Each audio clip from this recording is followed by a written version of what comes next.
जय श्री सीताराम, जय श्री राधे। आज बहुत सुंदर ज्ञान की बात को सुनते हैं। ये कहानी हमारे जीवन के लिए बहुत उपयोगी है। बहनों भाइयों, भगवान श्री राम के वनवास काल की एक घटना है। वे सीता जी और लक्ष्मण के साथ चंपा सरोवर के किनारे निकल रहे थे। अचानक सीता जी की नजर सरोवर में खड़े एक बगुले पर गई। वह ध्यान में लीन होकर एक पैर पर खड़ा था। सीता जी ने कहा, स्वामी देखो तो ये पक्षी कितना एकाग्र भाव से ध्यान में डूबा है। महान भक्त है आपका, ये आपकी मस्ती में खोया हुआ है, आपका ध्यान कर रहा है। इसे आसपास की कोई सुध ही नहीं है। इस पर श्री राम जी ने सीता से कहा, हे देवी, तुम कुछ जानती नहीं हो, यह बगुला है। तुम मान रही हो कि यह ध्यान कर रहा है, किंतु हकीकत यह है कि यह ध्यान नहीं कर रहा है। इसका मन दूसरी तरफ है। इसका मन हमारी भक्ति में नहीं है, इसका मन हमारे ध्यान में नहीं है, इसका मन हमारे भजन में नहीं है। इसका मन तो और कहीं लगा हुआ है। यह चुपचाप इसलिए खड़ा है कि कोई मछली इसे ध्यान में देखकर इसके पास आ जाए और यह उसे हड़प ले।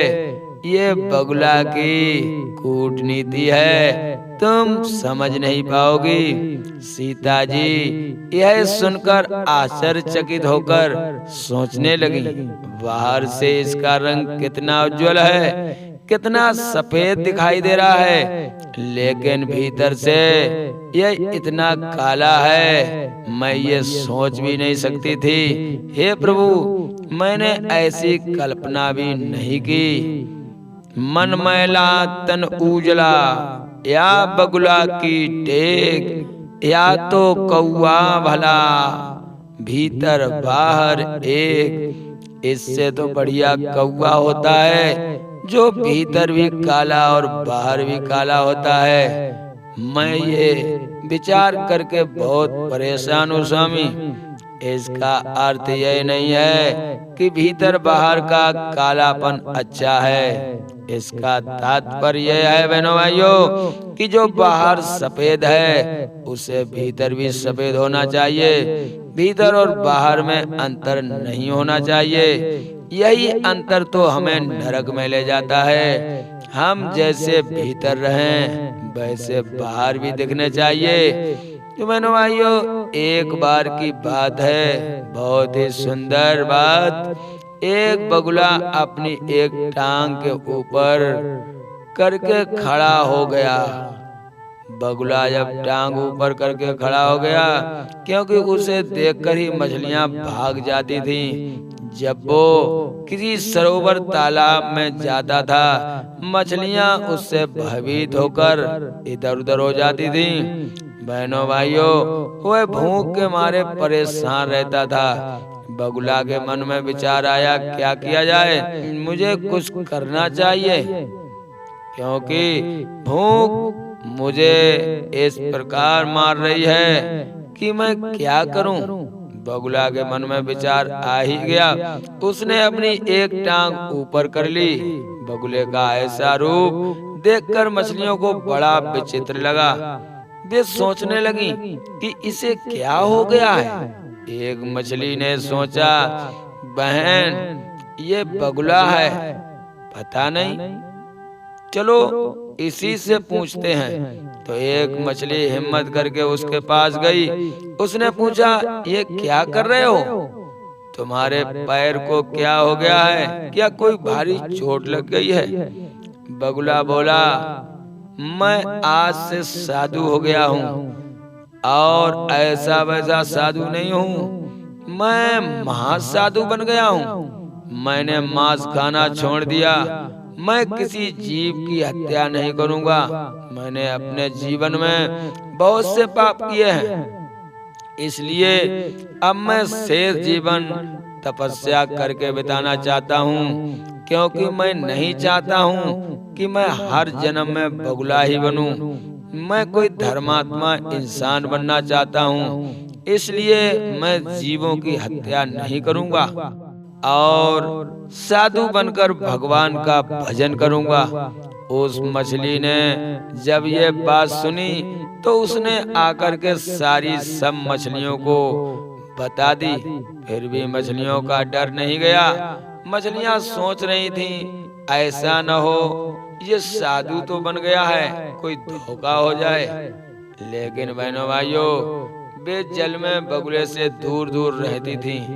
एक बार कुछ मछलियां इकट्ठी होकर के बगुले की परीक्षा लेने के लिए उसके पास गईं। जैसे ही बगुले ने देखा मछलियां आ रही हैं, वैसे ही उसने तुरंत एक पैर ऊपर कर लिया और आंखें बंद कर ली। मछलियों ने आकर देखा बगुला एक पैर पर खड़ा है और उसकी आंखें बंद हैं। मछलियां उसकी अच्छी तरह से परीक्षा लेना चाहती थी। वो सोच रही थी ये वास्तव में साधु है कि झूठ मूठ का साधु है। लेकिन बहनों भाइयों, वे बड़ी देर तक उसके पैरों के आसपास घूमती रही। बगुला था कि टस से मस्तक नहीं हुआ, क्योंकि बगुला भी सोच रहा था कि मैं परीक्षा में अगर पास हो गया तो समझ लो सारा जीवन ही बन जाएगा। इसी प्रकार आजकल के भी महात्मा बड़े ढोंग करते हैं और जब वे ढोंग में पास हो जाते हैं तो सारी जनता उनके चरण दबाती है। बहनों भाइयों, सारी मछलियों ने अच्छी तरह से ठोंक बजाकर परीक्षा कर ली। कई मछलियों ने तो बगुले के उस एक पैर को अपनी ठोकर से हिला हिला कर देखा, किंतु बगुला बिल्कुल शांत बना रहा। अब सारी मछलियों को पूर्ण विश्वास हो गया कि वास्तव में ही बगुला साधु हो गया है। अब इसे मेरे जीवन के बारे से कोई मतलब नहीं है, अब ये हमें नहीं मारेगा।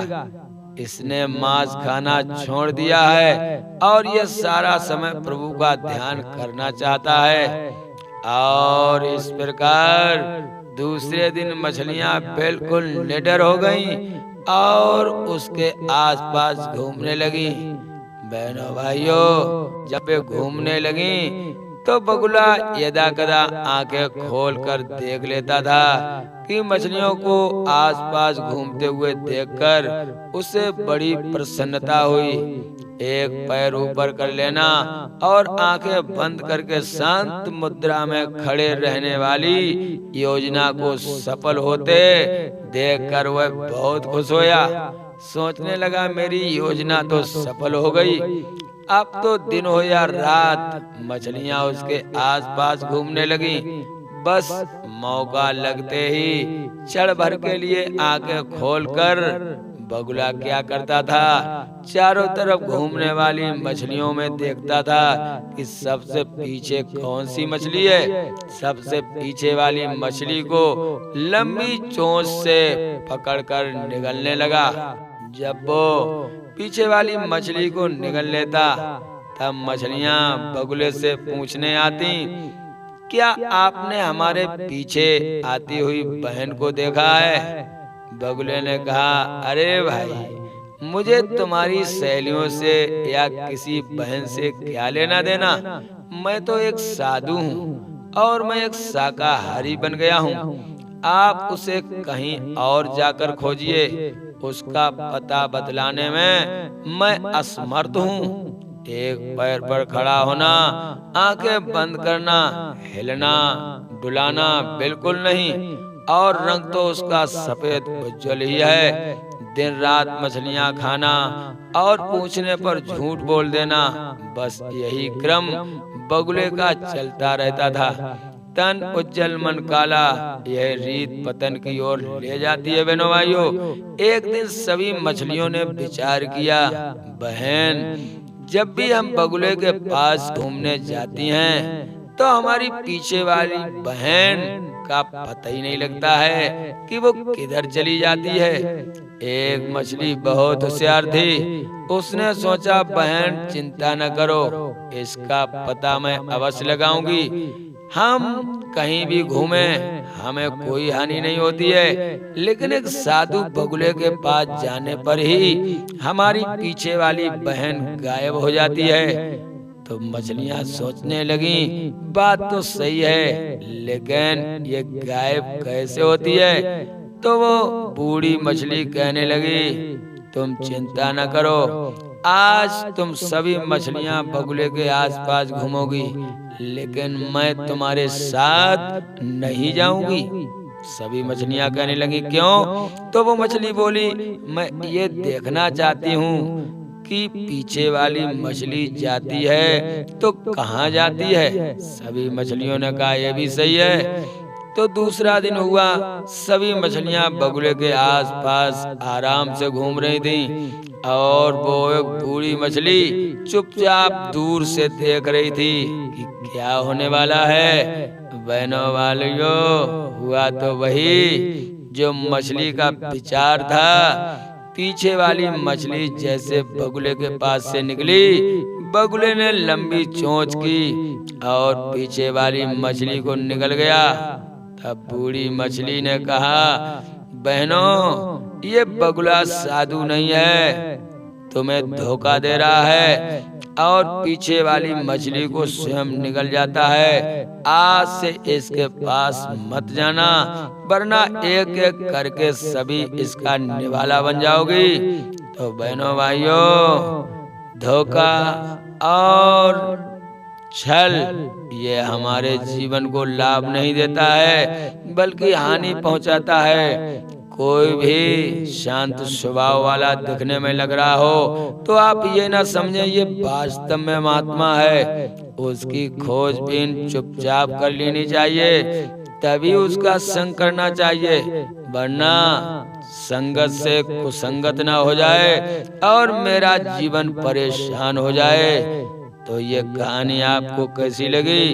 अच्छी लगी हो, सुंदर लगी हो तो हमारे गुरज्ञान दर्पण चैनल को लाइक और सभी भक्तों को जय श्री राधे, जय श्री सीताराम।